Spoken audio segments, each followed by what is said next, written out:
Bismillahirrahmanirrahim.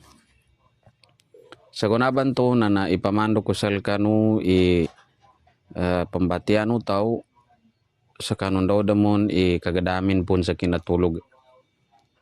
Niaba ini pamando no Rasulullah sallallahu alaihi wasallam sal kita no.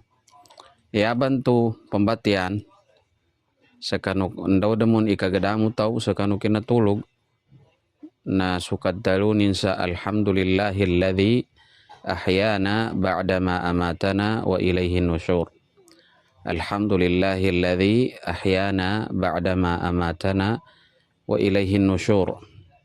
Yani nintu makna na sulangon o pugi nando pedda na kan wallahu ta'ala bu atagi na inuyag tanunin sa kanu uliano kina patay tano atau sa kanu uliano kina imatay nin sal kita no wa ilaihin nusyur nandulutan no pembalingan sal kanin.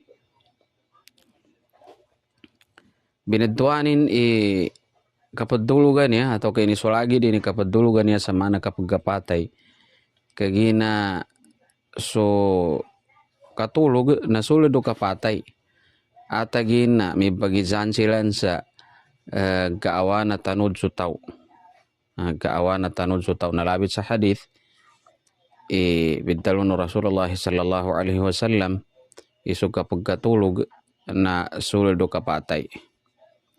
Kagina kami ito na niaba batiano taw sa andaw damon ikagadamin pun sa kanong kinatulogin.